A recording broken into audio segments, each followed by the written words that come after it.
these blah, blah, bop, bop. I'm loving it. Ba-da-ba-ba-ba, it's Brandon's song. Magic: The Gathering, the most complex and, in my opinion, awesome game in the world. It's got everything: beautiful elves, noble dragons, majestic unicorns, normal scarecrows. While Wizards of the Coast does a great job at drawing on broad fantasy for their creatures like merfolk and goblins, the designers and artists truly excel when they're let off the leash to create monsters summoned from the darkest depths of their imaginations. These tiny pieces of cardboard are home to some of the most terrifying nightmare creatures you've ever seen. And for me, the disturbing lore surrounding these creepy beasts is the very best part of the game. What sets the most terrifying of these creatures apart is that these horrible, horrible abominations are totally unique to MTG. From rare monsters defined by their insatiable hunger, to undead horrors far surpassing the most disgusting creatures seen in TV and movies, to literal walls made of crawling flesh, the dark depravity of Magic's designers and artists knows no bounds, and I'm all for it. Today, we'll celebrate and share the lore and stories behind the 9 most disturbing creatures in Magic: The Gathering. Number 9, Kuru Bloodsucker. Vampires today are more often sexy than scary, but this is a truly disturbing take on the blood-drinking creature. Kuru Bloodsucker hails from Tarkir, the dragon-ruled plane. Plane is the MTG-specific word, which can mean planet or dimension, populated by all kinds of nasty beasts. But none are more terrifying than this vampire, with tusks that put Pumbaa to shame and a tongue that would make Venom jealous.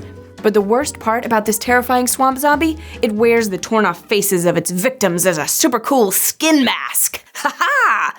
Number 8, Abomination. This one speaks for itself. The art looks like it's school picture day, and this guy just won most likely to turn inside out and look right side out. The name says it all. It's an abomination. Number 7, Ashiok. The only planeswalker on our list, Ashiok is very, very kick-ass, and more than a little disturbing. First introduced in the Theros block, Ashiok is the Freddy Krueger of the Magic universe. They have the terrifying power to bring nightmares to life and feed off of the fear of others. Wielding this nightmare magic has taken a toll on the spooky dream mage, slowly stripping away Ashiok's face and replacing it with pure fear energy. That's right, their entire upper face is just straight black mana powered by death, destruction, and terror. I love a no-eye aesthetic, a la Mouth of Sauron, because of the mind-bending questions it raises. Where's your brain? Do you still need to breathe? What senses do you use to navigate through your environment? And in an unrelated question, what supplements do you take to strengthen your nails? Or are those acrylics? Either way, they look amazing. Number 6, Thralls. First created by the wizard Endrek Sar, Thralls are horrible creatures made from dead flesh, which has been reanimated, but they're not zombies. Magic has endless numbers of boring old, normal, still dead but moving around zombies. Thralls, however, are fully living creatures. Endrek's end goal was to make powerful creatures that wanted to be sacrificed, which, even more than their horrific appearances and what I'm sure is a crazy smell, is the most disturbing part about them. They wanted to die. Which is great if you're playing mono black with graveyard recursion, but must be horrible if you're a living nightmare creature like this guy. Not too much more to say about them, but just the idea of a creature made entirely from dead flesh, which has been given a second unholy life, it makes the arms on the back of my neck stand up. Number 5, Revel Ark. This one may be a little controversial and possibly just a personal fascination bordering on phobia, but I find Revel Ark to be extremely disturbing. It's a mass of glowing egg orbs covered in twisted vines and just some freaking wings. What does it want? How does it breathe? Does it eat? Does it eat content creators? Someone save me from Revel Ark! Number 4, walls. Just a normal part of a house, right? Nothing disturbing about architecture, right? Not in the hands of the deeply troubled designers at Wizards of the Coast, featuring creatures with names like Wall of Limbs, Wall of Vipers, Wall of Bones, Wall of Corpses, Wall of Putrid Flesh, and Living Wall. These sturdy monstrosities definitely rank on the list of most disturbing creatures. Lodged within these walls are some of the multiverse's most messed up stories. Wall of Corpses, for example, tells of the cruelty of Kervek, a devious mage who betrayed his allies in a bid to rule the land of Jamura.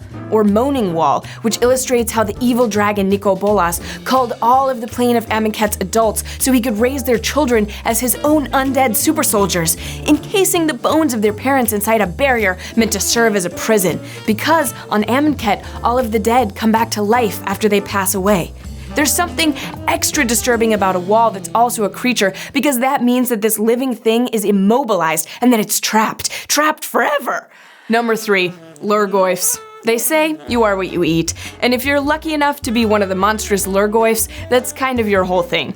Lurkboys are nasty, giant reptilian creatures inhabiting the plane of Dominaria. Dominaria has been the setting of a large portion of the lore storyline surrounding the cards of MTG. Seriously, this plane has seen some messed up shit. Giant monsters, invading dragons, an earth-shaking ice age, and some massive changes to the space-time continuum. Dominaria's seen it all. The plane is populated by elves, goblins, humans, angels, this Groot-looking living embodiment of the forest, and many more. But of all its wild and powerful inhabitants, possibly none are more feared or more rare than the Lurkboys. Lurkboys all have some things in common.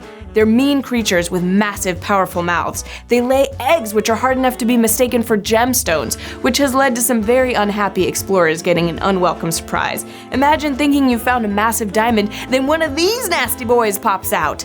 And they all share an insatiable, ravenous hunger. But that's where the similarities end. Each Lurkboy preys on something different, and the more they eat, the more massive they grow and the more disturbing they look. Just take a peek at the famed and feared Tarmogoyf. I mean, look at those fucking teeth! These monsters are so powerful, some would argue overpowered, that there have only been 8 of them printed in the entire almost 30-year run of the game, and no new Lurkboy has been introduced to players since 2007, which is good for fans looking for balanced game dynamics, but bad for monster lovers who want to see their opponents cower in fear. Number 2, Nephilim. These ancient horrors hail from the plane of Ravnica, kind of the MTG equivalent of Coruscant, where almost the entire surface of this planet is covered by one massive sprawling city, dominated by 10 different guilds vying for control. But some on Ravnica, known as the Cult of Yore, choose to remain guildless, longing for a time when their world wasn't covered by streets and buildings or ruled by a strictly defined hierarchy. It was ruled by nightmare creatures known as the Nephilim. It's said that these monsters were awakened from the very bowels of the earth, but what they want and why they seek to destroy, no one knows. That's what makes these creatures so disturbing. They're the great unknown brought to life. I mean, I can almost wrap my head around this one that looks like something Dali painted during a bad mushroom trip, the Glint-Eye Nephilim, but your Tiller Nephilim, it looks like a cute little floating baby head, right? Look again, those are human corpses hanging from the living rock of this cursed Goliath. There are 5 named Nephilim in cards from the Guild Pack set, but who knows what other unnamed abominations lurk beneath the city streets of Ravnica? I don't. Number 1, Emre Cool's pigs. Do you like tentacles? Do you like devolving slowly into madness to serve an unfathomable deity who neither knows nor cares for your puny life? Me too! Undoubtedly, the most disturbing creatures in the MTG pantheon are the unholy abominations spawned from Emre Cool's immeasurable and disgusting ingenuity. Emre Cool is one of the 3 Eldrazi Titans, beings of pure energy pulled from the blind eternities themselves, which is an MTG-specific term for space-time dark matter. Now, technically, Emre Cool has no true physical form, and what you see when she appears is but a small extension of her will, conceptualized as a giant, yonic space frisbee. Anyways, when she showed up on the plane of Innistrad, she began to corrupt many of the creatures living there. She seemed to delight in fucking up angels, including mushing 2 sisters, Bruna and Gisela, together to create Brazella, Voice of Nightmares. She also did some pretty unholy things to werewolves, resulting in skin-crawling creations like the Conduit of Emre Cool, as well as other creatures of Innistrad. For example, hippogriffs usually look like this, i.e. very majestic swan horses. But look what she did to its head! But the worst abominations that resulted from Emre Cool's presence are the pigs. These poor pigs. Here's what dire swine, aka big-ass pigs, usually look like on Innistrad. Does it have a sack of human skeletons around its neck? Yes. Did it deserve what comes next? That's not for me to say, because this is what Emre Cool did to the swine of Innistrad.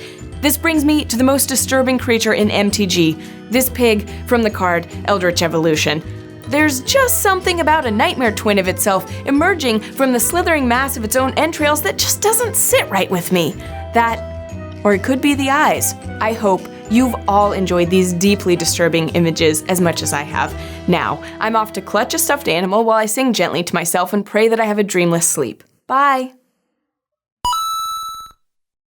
Hey guys, if you like Dorkly, the best way to support us is to sign up for Dropout. For less than the cost of a deck of magic cards per month, you get access to some awesome awesome stuff like Dorkly shows a whole week early. You can chat with us directly on the Discord, and some exclusive really cool shows like Dimension 20, love it, and Troopers, love it. Go to dropout.tv today for your free week trial, and I guess I'll see you on the Discord. Please be my friend.